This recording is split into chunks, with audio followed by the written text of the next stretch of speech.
के माध्यम से इस बात को भी समझने का प्रयास कीजिए और बहुत ध्यान दीजिएगा, तभी पूरी बात आपको समझ में आएगी। और बहुत ध्यान से सुनिएगा कि व्यक्ति अपने साथ कुछ भी लेके नहीं आता, उसके द्वारा किया हुआ कर्म ही व्यक्ति के पीछे पीछे, शुभ कर्म ही उसके पीछे पीछे जाता है।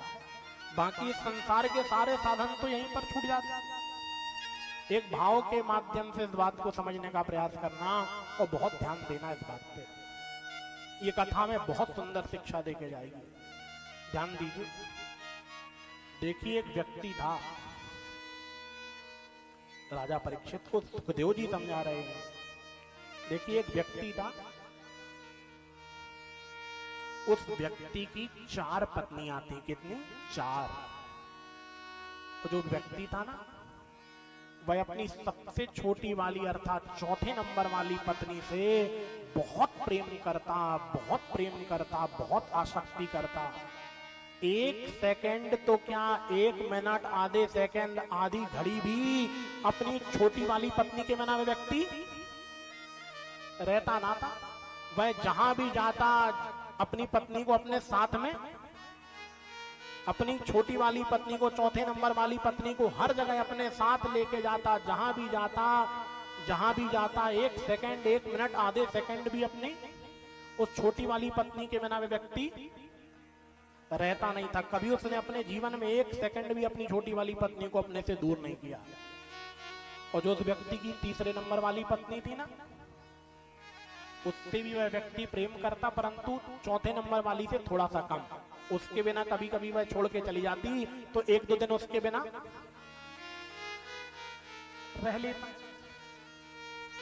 और जो उसके दूसरे नंबर वाली पत्नी थी, उससे भी वह प्रेम करता, परंतु चौथे नंबर वाली और दूसरे नंबर वाली से थोड़ा कम। इसके बिना भी 2-4 दिन ये इसको छोड़ के चली जाती, इसके बिना ये रह लेता, चैन से गुजार लेता। और जो व्यक्ति था ना, जो उसकी सबसे बड़ी वाली पत्नी थी, पहले नंबर वाली पत्नी, ना तो वह व्यक्ति कभी उसके पास जाता, ना उससे कभी प्रेम से कोई बात करता, और ना 1 मिनट उसके पास बैठता, ना उसके पास जाता, ना उससे कोई प्रेम करता। दूर ही से जैसे ही अपनी उस पहले नंबर वाली पत्नी को देखता, वह व्यक्ति वहां से भाग जाता। पहले नंबर वाली पत्नी से उसे इतना भी प्रेम ना था, दूर ही से अपनी उस पत्नी को देखता और वहां से वह भाग जाता। अब कहते हैं, आज उस व्यक्ति के जीवन का अंतिम समय आया और व्यक्ति को भी एहसास हो जाता ना कि अब मेरी मृत्यु निकट है, अब मेरी मृत्यु को कुछ ही समय बचे। तो उस व्यक्ति के जीवन का अंतिम दिन आया। और जब व्यक्ति मृत्यु के नजदीक आता है ना, मृत्यु के निकट आता है, तो उसे बड़ी घबराहट, उसे बड़ी बेचैनी होती है। जब उस व्यक्ति को मृत्यु का बोध हुआ ना, तो उस व्यक्ति के मन में यह भाव आया, मैं मृत्यु के बाद अकेला जाऊंगा, मैं मरने के बाद अकेला जाऊंगा, तो मैं अकेला तो जा नहीं सकता। तो क्यों ना अपनी एकाध पत्नी को अपने साथ, मरने के बाद क्यों ना अपनी एकाध पत्नी को अपने साथ लेके जाऊं, क्यों ना एकाध पत्नी को मैं अपने साथ लेके जाऊं। तो उस व्यक्ति को बिल्कुल पक्का विश्वास था, जिस पत्नी से, चौथे नंबर वाली पत्नी से मैंने बहुत प्रेम किया, बहुत ममता की, बहुत स्नेह किया, बहुत ममता की, बहुत स्नेह किया, वह निश्चित रूप से मेरे साथ जाएगी। वह व्यक्ति दौड़ा दौड़ा अपनी सबसे छोटी वाली अर्थात चौथे नंबर वाली पत्नी के पास गया, बोलने लगा, मेरी मृत्यु केवल 2 घंटे शेष हैं, तू मेरे साथ चलती है क्या? तू मेरे साथ चलेगी क्या? तो वह चौथे नंबर वाली पत्नी बोली, अभी मेरी उम्र ही क्या है,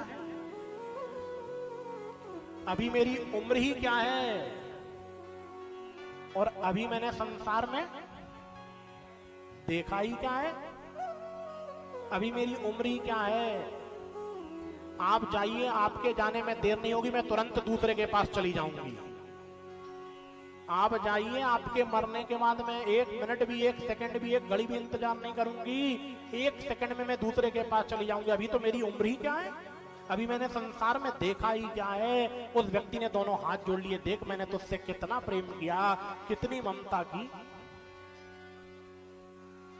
तू तो मेरे साथ चल। वो कहने लगी मैं आपके साथ जाने वाली नहीं हूं, आपको मरते देर नहीं होगी, मैं तुरंत दूसरे के पास चली जाऊंगी। अब वह व्यक्ति दौड़ा दौड़ा अपने तीसरे नंबर वाली पत्नी के पास गया, बोलने लगा तू मेरे साथ चल, तू मेरे साथ चलेगी? तो उसने भी मना कर दिया, मैं भी आपके साथ जाने वाली नहीं, अभी मेरी उम्र क्या है, मैंने संसार में देखा क्या है। वह पति बोला देख मैंने तुझसे कितना प्रेम किया, अपना तन मन धन सब कुछ तेरे ऊपर न्यौछावर किया, कम से कम तू तो मेरे साथ चल। तो वह तीसरे नंबर वाली पत्नी बोली यदि आप मुझसे प्रेम करते, आपकी प्रेम की खातिर केवल मैं आपके साथ शमशान तक चलूंगी, केवल मैं आपके साथ शमशान तक चलूंगी। वह व्यक्ति बहुत दुखी हो गया। वह व्यक्ति दौड़ा दौड़ा दौड़ा दौड़ा अपने दूसरे नंबर वाली पत्नी के पास गया, मेरी मृत्यु निकट है, तू मेरे साथ चलती है क्या, तू मेरे साथ चलेगी क्या? 2 घंटे बाद मेरी मृत्यु है। वह बोली मेरी उम्र ही क्या है, मैं भी आपके साथ नहीं जाऊंगी, अभी मैंने संसार में देखा ही क्या है। फिर वह पति बोला देख मैंने तुझसे इतना प्रेम किया, मैंने तेरे लिए सब कुछ संसार में छोड़ा, कम से कम तू तो मेरे साथ चल। तो वह कहने लगी नहीं, आपने यदि मुझसे प्रेम किया है तो आपकी प्रेम की खातिर केवल मैं आपके साथ आपकी चिता तक चलूंगी, आपकी प्रेम की खातिर मैं आपके साथ केवल आपकी चिता तक चलूंगी। वह व्यक्ति बहुत दुखी हो गया, वह व्यक्ति बहुत निराश हो गया, वह व्यक्ति बहुत हताश हो गया। उसके मन में बड़ा दुख होने लगा कि देखो मैंने इन तीनों पत्नियों को कितना प्रेम किया और ये तीनों में से एक भी मेरे साथ जाने के लिए तैयार नहीं है। तो उसकी हिम्मत ही नहीं हुई, उसकी साहस ही नहीं हुई कि वह अपने पहली वाली पत्नी के पास जाए और उसे अपने साथ चलने के लिए बोले। परंतु कहते जब उस व्यक्ति की पहले नंबर वाली पत्नी को जब ये मालूम हुआ कि मेरे पति की मृत्यु निकट है, मेरे पति की मृत्यु निकट है, तुरंत वह आके अपने पति के पास आकर के बोलने लगी मैं हूं ना, मैं हूं ना, मैं हूं ना, मैं आपके साथ चलूंगी, मैं हूं ना। क्या हुआ 3 पत्नी आपके साथ नहीं जा रही हैं, मैं हूं ना, मैं आपके साथ चलूंगी। तुरंत वह पहले नंबर वाली पत्नी अपने पति के साथ चलने के लिए तैयार हुई। उसी क्षण उस व्यक्ति की मृत्यु हुई और मृत्यु के पश्चात उसकी पहले नंबर वाली पत्नी है जो वह उसके साथ चली गई। अब इस दृष्टांत के सिद्धांत को समझे। वैसे में अब इस दृष्टांत के सिद्धांत को, ये हमें कथा एक जीवन में बहुत सुंदर शिक्षा देके जा रही है। देखिए हर व्यक्ति की ये 4 पत्नियां होती हैं, चाहे वह स्त्री हो चाहे वह पुरुष हो। ये चौथे नंबर वाली पत्नी हमारी कौन है, जिसके बिना व्यक्ति 1 सेकंड 1 मिनट और 1 घड़ी भी नहीं रहता। ये चौथे नंबर वाली पत्नी जिससे हम सबसे ज्यादा प्रेम करते हैं, सबसे ज्यादा स्नेह करते हैं, ये है हमारा धन, ये है हमारा धन। क्योंकि धन के बिना तो व्यक्ति 1 मिनट 1 सेकंड 1 क्षण 1 पल भी नहीं चलता। जहां जाता उसे अपने साथ में बोलिए लेके जाते हैं कि नहीं। रात में सोएगा भी तो अपने तकिए के नीचे भी वॉलेट लगा के। धन के बिना व्यक्ति 1 सेकंड 1 मिनट भी, सबसे ज्यादा प्रेम यदि व्यक्ति किसी से करता है तो वो क्या है, धन है। और जैसे ही व्यक्ति समाप्त होता है मरने के बाद, तुरंत धन किसके पास चला जाता है, मरते देर नहीं होती, धन किसके पास चला जाता है। जैसे वह चौथे नंबर वाली पत्नी बोली आप जाइए, मैं आपके जाने के बाद तुरंत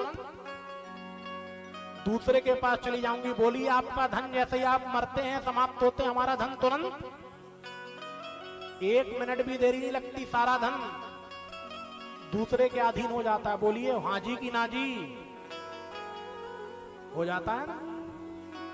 अच्छा ये तीसरे नंबर वाली पत्नी कौन है जिससे हम अधिक प्रेम करते हैं? ये तीसरे नंबर वाली जो पत्नी है ये हमारे नाते रिश्तेदार हैं, पुत्र हैं, पुत्रियां हैं, कन्याएं हैं, कुटुंबी हैं, सगे संबंधी हैं, भाई हैं, बंधु हैं। ये हमारे साथ कहां तक जाते हैं, ये हमारे साथ कहां तक जाते हैं, केवल शमशान तक। बोलिए जाते हैं कि नहीं? इनसे भी तो व्यक्ति प्रेम करता है, इनसे भी तो प्रेम व्यक्ति को रहता। ये केवल हमारे साथ शमशान तक जाते हैं। और ये दूसरे नंबर वाली पत्नी कौन है? ये दूसरे नंबर वाली पत्नी ये हमारी देह है, ये हमारा शरीर है, जिसको सजने में संवारने में व्यक्ति सारा जीवन ना जाने कौन कौन से क्रीम, कौन कौन से फाउंडेशन, कौन कौन से कॉस्मेटिक यूज करता है। सारी जिंदगी भर अपने चेहरे को चमका के रखता है, इतना सा भी बुढ़ापा ना दिखे। बोलिए हाजी की नाजी। ये तीसरे नंबर वाली जो पत्नी है ये हमारी ये देह है। और देह कहां तक जाती है? ये देह भी कहां तक जाती है आपकी? केवल चिता तक। जैसे वह तीसरी नंबर वाली पत्नी दूसरे नंबर वाली पत्नी बोली थी ना कि मैं आपके साथ केवल आपकी चिता तक चलूंगी। ये दूसरे नंबर की पत्नी हमारी ये देह है, हमारा ये शरीर है, ये केवल हमारे साथ केवल चिता तक जाता है।